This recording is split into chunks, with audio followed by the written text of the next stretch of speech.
Ya, halo, ini dengan Buce. Saya saat ini mendapat satu kehormatan bersama dengan seorang panglima. Beliau Jenderal berbintang 2 yang berposisi di Biak. Apa kabar, Pak Asar? Baik sekali. Waduh, senang sekali melihat ah, kita baru seminggu berpisah, sekarang sudah bertemu lagi. Terima kasih. Terima kasih banyak untuk undangannya. Terima kasih juga waktu kita di Biak. Kita sempat ngobrol hampir 3 jam, Pak Asar ya. Ya, betul. Dan Pak, terima kasih udah diantar pulang oleh mobil luar biasanya gitu. Satu kehormatan bagi saya. Nah, pasar mungkin banyak bagi dari kita ya, terutama teman-teman diaspora seluruh dunia saat ini, juga teman-teman di LA, mungkin kurang begitu mengerti. Ini bagaimana strata posisinya? Kenapa di Biak bisa ada panglima? Itu namanya apa, Pak? Di Angkatan Udara, betul, Pak ya? Betul. Saya sebagai Panglima Komando Daerah Angkatan Udara 3. Jadi memang di bawah Komando ah, Operasi Udara Nasional itu ada tiga, satu di Jakarta, dua di Makassar, dan tiga di Biak. Memang Oh, saya gitu. bertanggung jawab mulai dari wilayah Papua, kemudian juga sampai ke Morotai, sampai ke selatan. Morotai Gitu. itu di mana? Di Merauke ya? Di dekat Morotai itu di Maluku Utara, Ternate ya. Oh, Maluku Utara ternyata jadi wilayahnya Pak Ashar itu di situ ya? Apa wilayah itunya? Kekuasaannya? Kira-kira dua state lah, ya, tiga state lah Oh, gitu. kalau di Oh. Amerika. Wah, itu penting itu ya. Jadi dari timur, tengah dengan apa? Barat, timur, barat, tengah dan timur, Pak ya. Jadi Pak Ya. Ashar ini bagian timurnya. Nah, waktu bertugas di Biak, tampaknya Pak Ashar ini tampaknya mempunyai satu misi yang mulia. Apa misinya, Pak? Bisa diceritakan sedikit? Jadi sebetulnya ketika saya berdinas di Timika pada saat itu, kemudian saya diberikan kesempatan untuk berkunjung ke Biak pada saat itu di Ya, jabatan. Nah, di sana saya melihat ada yang namanya Gua Jepang. ya, Orang bilangnya Gua Jepang. Nah, di sana memang banyak sekali body remains di situ. Dan ya. kebetulan uh, saya berpikir untuk, waduh, ini kan pejuang-pejuang mereka. Sehingga pada saat itu juga saya menuliskan surat ke kedutaan Jepang bahwa kami melihat bahwa ini kira-kira body remains dari tentara-tentara Jepang yang memang pada tanggal 7 Juni 1944 ketika uh, pasukan sekutu masuk ke Biak, mereka akan mendarat di pantai Bosnik, tetapi mereka melakukan satu manuver berputar ke utara dan sebelumnya mereka melaksanakan air raid ataupun pengeboman di daerah di Gua Jepang ini. Nah, sehingga memang kalau secara statistik yang tercatat di Biak ini lebih dari 3.000 pasukan tentara Jepang. Nah, tetapi ketika Sekutu mendarat, itu juga masih banyak tentara Jepang yang berada di luar gua. Kan mereka memang di gua itu terdiri dari tentara Jepang sama orang-orang Indonesia sebagai simpatisan atau kita bisa bilang tenaga bantuan operasi. Nah, di situ korbannya cukup banyak. Nah, tetapi yang berada di luar gua itu yang mengadakan sebuah perlawanan ketika Sekutu mendarat di Biak. Tepatnya Juni 1944. Nah, memang banyak sekali foto-foto maupun dokumentasi yang menceritakan bahwa tentara Amerika pada saat itu masuk sampai dengan ke wilayah di Gua Jepang. Gua Jepang itu berada di sekitar perbukitan yang ada di utara pantai Bosnik yang sekarang dijadikan objek wisata sejarah. ya. Nah, di situ saya melihat loh, kok masih banyak sekali body remains di sini, sehingga saya bersurat dan kemudian ditindaklanjuti oleh Kedutaan Besar Jepang pada saat itu untuk mengirimkan ahli forensik. Nah, tetapi memang eh, seorang bernama Yusuf Rumaropen. Nah, Yusuf Romaropen ini memang dia yang memiliki wilayah adat di Biak situ, yang kebetulan gua Jepang ada di sana. Nah, Ya. ini foto. Nah, di situ eh, mereka memang cukup expert berdasarkan pengalaman. Nah, mereka mengumpulkan mengumpulkan body remains yang ada, dan pada saat ada ekspertis DNA dari Jepang, mereka sudah mengidentifikasi bahwa yang ini bukan orang Jepang lagi. Orang Jepangnya sudah dibawa pada saat itu dan dilaksanakan kremasi di sini dan abunya dibawa kembali ke Jepang. Nah, terus saya bertanya, loh, terus body siapa lagi? Yang ada memang body orang-orang Indonesia yang nanti kalau memang diizinkan oleh Kementerian Pertahanan Republik Indonesia, saya akan mengadakan sebuah penghormatan. Nah, memang di surat itu, karena suratnya tertuju ke pemerintah atau ke kedutaan besar Jepang, saya mengatakan bahwa eh, militer saya harus respect pada militer-militer dari negara manapun. Kalau memang Anda tidak melaksanakan verifikasi ataupun uji forensik terhadap body remains ini, saya akan makamkan secara militer di Biak. Oh, Nah, itu maksud saya. Nah, luar biasa. ternyata pada saat itu saya diinformasikan, Pak, ada body remains dari orang-orang Amerika yang memang pada saat itu mengadakan mungkin pertempuran lah, pertempuran di daerah Gua Jepang itu. Nah, yang memang mereka mengidentifikasi bahwa mungkin terjadi ledakan besar sehingga memang hancur. Nah, tetapi name tag yang ada sekarang itu bisa terverifikasi, ada helmnya juga. Nah, Hmm. itu sekarang disimpan oleh mereka. Nah, Oh, saya berpikir untuk karena tidak adanya komunikasi terhadap siapa sih yang bertanggung jawab, dan saya teringat pula ketika saya belajar di Hikem di Hawaii, Hikem Air Force Base, itu saya melihat kok ada agensi yang memang menangani prisoner of war sama missing in action kalau nggak salah. Nah, itu saya pikir ini bisa. Nah, saya terinspirasi ketika saya berbicara sama uh, Pak Buce ini, saya pikir wah ini bisa menjadi jembatan yang baik untuk mari kita respect juga terhadap pejuang-pejuang kita yang memang sudah mengorbankan dirinya di medan pertempuran yang ada di Biak sini. Sehingga mungkin ini menjadi sebuah momen yang baik, momen awal yang menuju sebuah keterikatan batin bahwa ini kan confirm ya namanya, tagnya, kemudian numbernya, ya karena mungkin nanti harus juga terverifikasi oleh pemerintah, khususnya pemerintah Amerika, militer Amerika, kalau memang ini body remains-nya confirm, uh, saya yakin Amerika itu sangat respect pada para pejuangnya yang memang missing in action.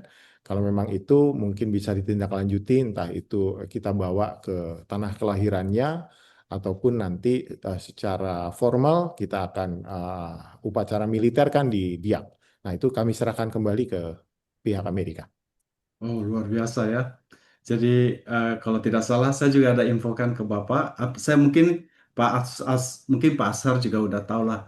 Tapi at least info yang saya ada yaitu bahwa ini biasanya ditangani oleh DPAA, yaitu apa, Headquarter Pentagon External Affairs Office.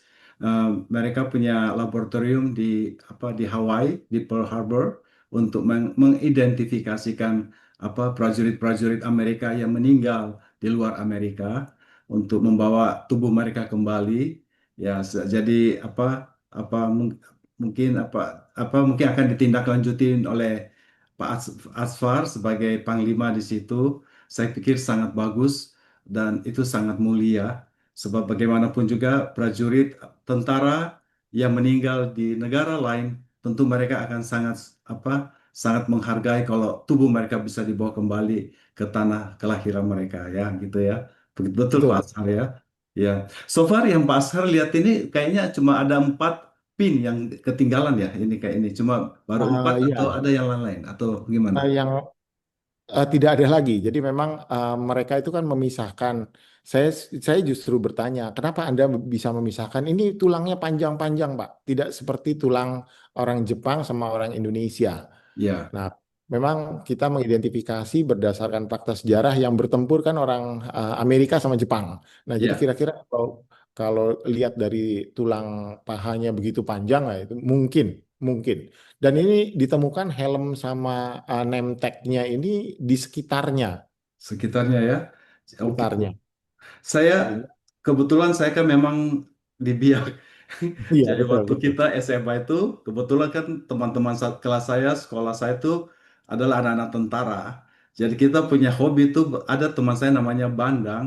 Hobi kita tuh pergi ke daerah sekitar Goa Jepang itu, kumpulkan tulang-tulang, apa remain-remain. Terutama saya sendiri, sebenarnya waktu itu saya ada kumpulkan dua kerangka. Jadi itu apa tulang apa itu pahanya panjang memang begitu.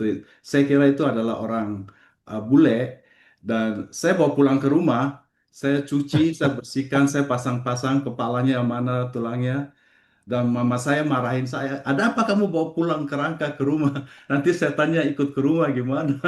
Tapi jadi waktu saya setelah saya diterima di ITS, saya serahkan kerangka itu ke laboratorium sekolah saya di SMA 1 Biak gitu loh.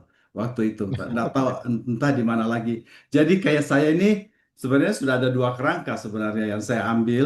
Mungkin teman-teman saya yang lain juga ada gitu loh. Si ada teman-teman saya karena mereka itu anak-anak tentara, jadi hobinya pergi situ lihat-lihat yang sisa-sisa perang. Di samping situ saya ada lihat ada plastik, masih ada plastik pembungkus tulisan Jepang, ada tulisan Amerika gitu, mungkin bekas makanan atau plastik masih ada dari tahun itu. Ya, kurang lebih pada waktu itu ya, pada waktu SMA memang kita ada lihat. Jadi kayak gitu kurang lebih. Nah, menurut kira-kira dari estimasi dari eh, Pak Ashar ada kurang lebih berapa kerangka kurang lebih menurut Pak Ashar? Jadi kami juga sempat tadi memverifikasi ke Pak Yusuf Rumaropen yang memang mereka yang ngambil, Ya, yang ngambil tempatnya kemudian mengumpulkan ya. itu sekitar 15-an, 15 sampai 20. Nah, Oh, karena wow. memang ini keadaannya sudah hancur ya. Jadi Ya, sampai mungkin cuman jauhnya saja bagian bawah itu ada, kemudian ada tengkorak manusia sebelah. Ya, jadi memang sudah hancur. Nah, itu 3 name tag itulah yang bisa ditemukan. oh gitu. Wow. Jadi jadi saat ini bagaimana Pak? Sudah so far belum dikontak ya, yang Amerikanya belum ya, baru Belum, pulang ya. belum. Oh Jadi gitu. saya memang menunggu momen Pak Buceli ini berbicara dulu, kemudian mengkonfirmasi, baru saya akan melaksanakan. Tapi bersamaan dengan itu juga kita memberikan surat resmi lagi ke kedutaan Jepang karena ditemukan lagi di satu wilayah dan itu belum diapa-apain, jadi belum Itu. diambil. Nah, Oh, itu tapi udah dipastikan tentara Jepang karena helmnya kemudian itu ditemukan di satu desa di Biak Utara. Nah itu kita minta oke itu dikasih pembatas supaya orang juga tidak ke sana dan supaya keadaannya masih seperti semula. Tapi kalau itu dipastikan tentara Jepang. oh gitu. Nah, Ya. saya tertarik apa yang dilakukan oleh kedutaan Jepang untuk untuk tubuh-tubuh daripada bekas tentara mereka. Apa mereka ada bangun tugu? Apa mereka kuburkan di Biak atau mereka bawa pulang atau bagaimana? Kira-kira. Eh, Sesuai dengan yang sudah dilakukan karena kan banyak sekali ya, lebih dari 3.000. Nah, Oh, itu baru dibawa dan biasanya mereka melaksanakan proses kremasi di biak. oh gitu. Jadi Nah, waktu itu kremasinya di Biak, Pak Ashar. kemudian abunya itu yang baru dibawa ke Jepang. Jadi dijadikan satu aja begitu dibawa pulang ya. Ya, Oh gitu. tapi Oh, itu setelah dilakukan tes DNA, kemudian dipisahkan, udah pasti ini jenazahnya siapa, baru diadakan kremasi. Jadi prosesnya memang panjang.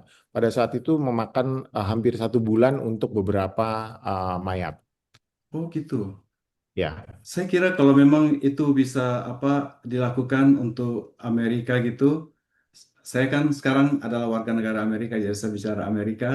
eh, saya kira itu adalah sangat bagus kredibilitas antara Indonesia. Moga-moga dengan ini malah bisa membangun satu jembatan antara Indonesia dengan Amerika gitu, Pak Ashar. Saya berharap seperti itu ya.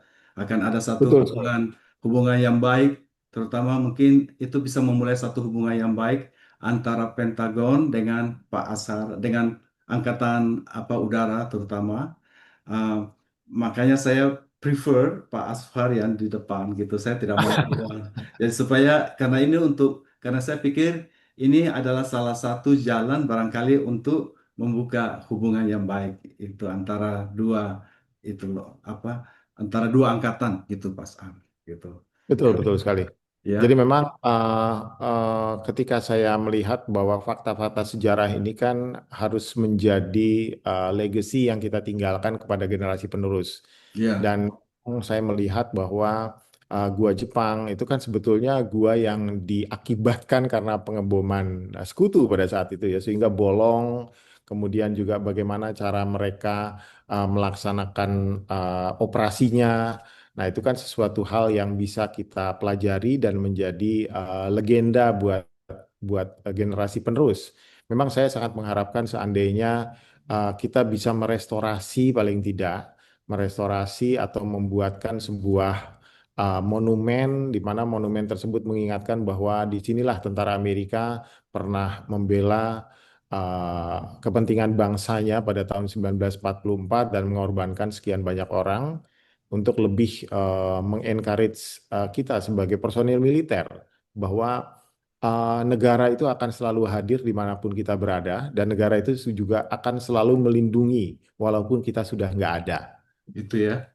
Nah, jadi negara itu hadir ketika kita ada, tapi negara itu akan selalu melindungi kita walaupun kita sudah nggak ada.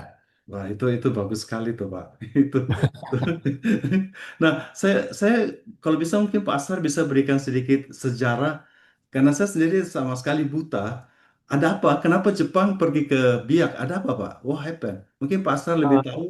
Terus kenapa Jadi bisa dikejar menurut oleh sekutu? Ada apa?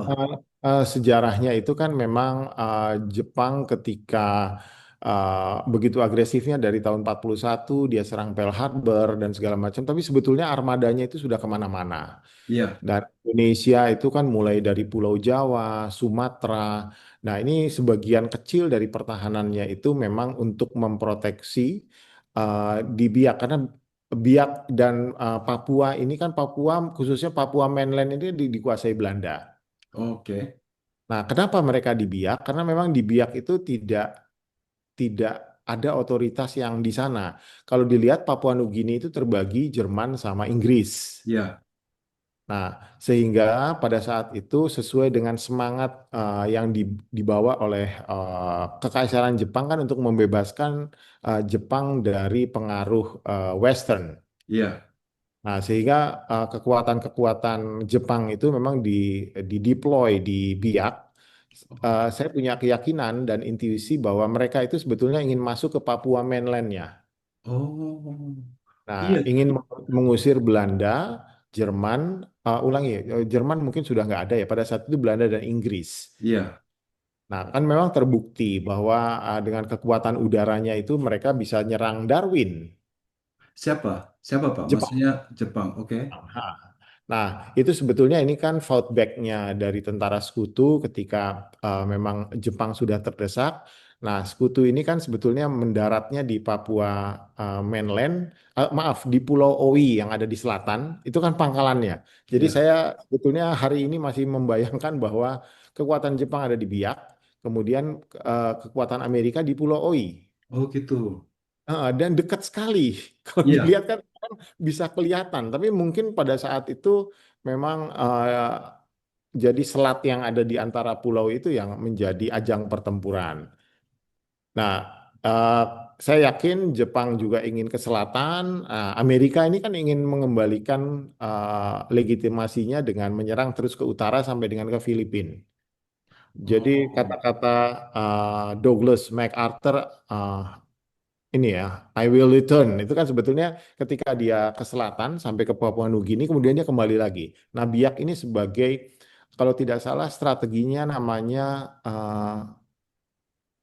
ini ya, Pak, yang frog-frog itu lupa saya. Jadi ada frog leap kalau nggak salah. Jadi loncatan, jadi mulai dari Biak, kemudian dia ke Morotai, terus sampai ke utara. kenapa biak yang begitu, kenapa biak pulau kecil itu menjadi begitu penting ya? What happened? Kenapa Kalau tidak langsung di saya tanah besar, Pak? Menurut Pak eh, besar gimana? mungkin pada Iya. saat itu karena kekuatan Jepang ada di sana. Oh, 11.000 pasukan Jepang di Biak ini. Dan oh mungkin begitu. mereka besar sekali di Suppiori juga ada. Cuman kan Ya. memang yang diserang yang berhasil dilumpuhkan ini ada di Numfor ini. Oh, jadi lubang yang di Gua Jepang itu karena bom, jadi bukan alam Karena ya? bom. Iya, Itu bukan bom. bukan alam. Wow, besar sekali ya pengaruhnya ya, sampai besar begitu bomnya gitu. Ya. Karena kan memang sebetulnya kalau saya lihat mereka menjatuhkan bahan bakar juga, kemudian membumi hanguskan lah gua itu. Hmm. Menurut Pak Ashar, apakah ada sisa-sisa ranjau atau bom yang bisa membahayakan penduduk setempat sekitar Mungkin situ? sudah nggak ada, Sudah ada, mungkin Pak, sudah ya? nggak ada. Karena memang di museum yang diprakarsai oleh Pak Yusuf Rumaropen ini memang banyak sekali barang-barangnya. Oh Barang gitu. tentara Amerika, tentara Jepang itu banyak sekali. Ya memang sih saya masih berpikir ini, saya bahkan bertanya kepada mereka, ini siapa yang memfasilitasi? Memang Iya, pemerintah kita itu menjadikan itu objek wisata perang. Nah, tetapi kan eh, barang-barang ini tuh adalah barang sejarah yang tidak bisa dipungkiri bagi pemiliknya. Nah, pemiliknya ini kan sebetulnya Jepang dan Amerika. oh gitu.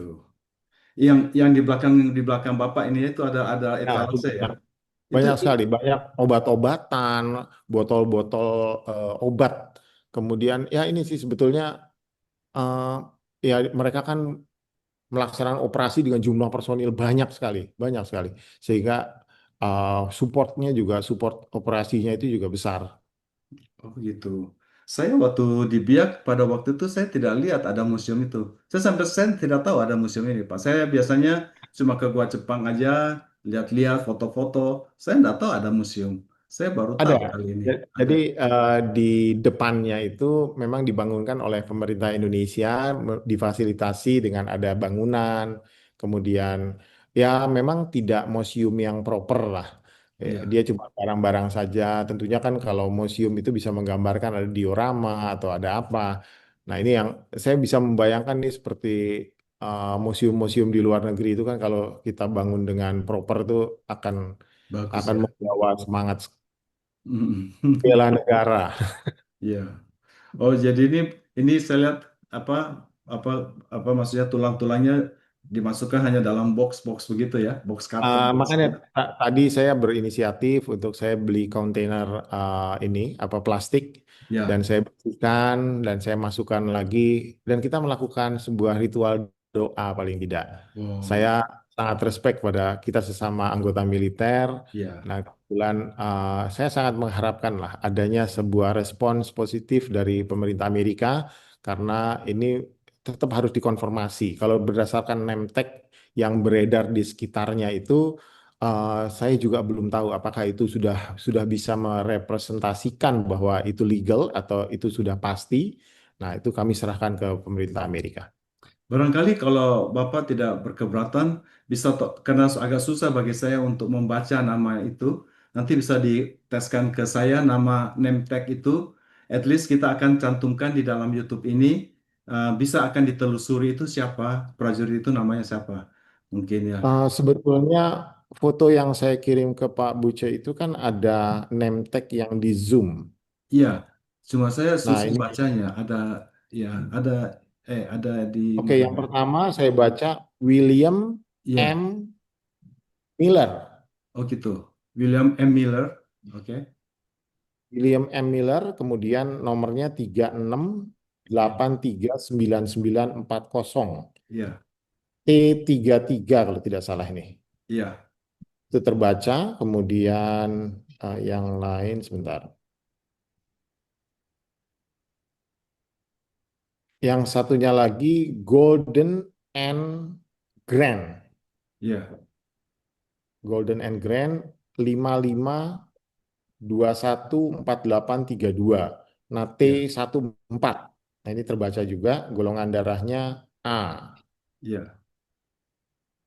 Satu lagi.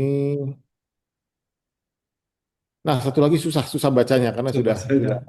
ah, Nah, saya pengen tahu apakah ini merupakan standar kalung daripada anggota militer, termasuk angkatan udaranya kita, pakai gitu, Pak ya? ah, sekarang sih enggak, tapi kalau kami melaksanakan operasi militer ini dibekali. Paling Oh, tidak kan dalam perjanjian atau Geneva Convention ini, apabila kita tertangkap sebagai prisoner of war, kita hanya bisa bilang bahwa nama saya ini, registrasi saya ini, dan itu biasanya golongan darah. Supaya kalau terjadi apa-apa bisa dilihat golongan darahnya ini untuk transfusi. Nah, itu yang biasa dilakukan di Perang Dunia Kedua. Oh, jadi ada tiga hal ya, nama, terus nomor apa, registrasi dan golongan darah. Itu yang Ya, dituliskan di situ ya. Oh, begitu. betul. Oke. Wah, kita banyak belajar ini dari Bapak.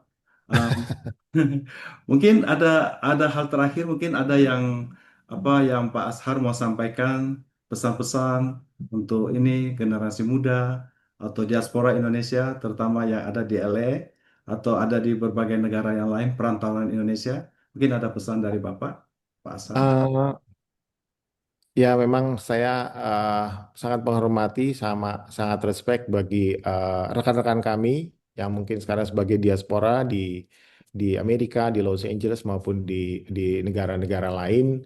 Intinya, eh, mari kita bawa keindonesiaan kita untuk bisa mempererat hubungan antara negara yang sekarang Anda-Anda atau beliau-beliau tinggal untuk lebih bisa membuat keindonesiaan. Keindonesiaan itu lebih ke arah bahwa uh, kita pernah menjadi orang Indonesia dan ya istilahnya tuh keterikatan lah, keindonesiaan. Karena mau tidak mau, kita juga tetap akan berhubungan, kita juga tetap akan kangen, kita juga tetap akan rindu dengan vibes Indonesia. Karena apa? Pasti juga seperti Pak Bucili ini kan senang juga kalau pulang ke Biak. Mungkin hanya sekedar untuk menjenguk orang tua ataupun makan makanan khas Biak. Nah, itu suatu hal yang luar biasa. Saya jadi teringat pada saat kami juga entah itu tugas sekolah atau tugas yang diberikan di luar negeri. Waduh, rasanya rasanya kangen itu kalau pulang ke Indonesia karena kangen dengan mie tek-tek, kangen dengan bakso, kangen dengan masakan-masakannya. Ya memang saya yakin lah di Amerika pun sekarang sudah banyak sekali makanan-makanan Indonesia. Cuman ya itu kembali lagi uh, untuk lebih bisa keindonesiaannya kita tingkatkan. Tapi saya sangat respect suatu saat kita akan bertemu dimanapun. Mari sama-sama kita buat hubungan kedua negara atau negara-negara ini dengan Indonesia dengan lebih erat, lebih baik. Karena saya yakin kita maju bersama pasti akan lebih indah daripada kita maju sendiri-sendiri. Itu Kira-kira Pak, gitu. itu Pak Surya. Dan itulah diaspora Indonesia Pak. Jadi walaupun sudah menjadi warga negara, bukan lagi apa paspor Indonesia, tapi hatinya tetap Indonesia. Kita masih Betul. akan Indonesia, kita fasih berbahasa Indonesia. Saya selalu berpakaian Indonesia kayak begini. Udah di acara di mana-mana di Amerika, saya selalu pakai ini dengan segala kostumnya. Terima kasih sekali Keren. lagi Pak Ashar. Selamat bertugas. Semoga Bapak bisa mewujudkan apa cita-citanya dan semoga ini bisa menjadi satu awal yang baik untuk hubungan antara Indonesia dengan Amerika, terutama Angkatan Udara dengan apa Pentagon ya. Terima kasih Pak Ashar. Ya. Oke.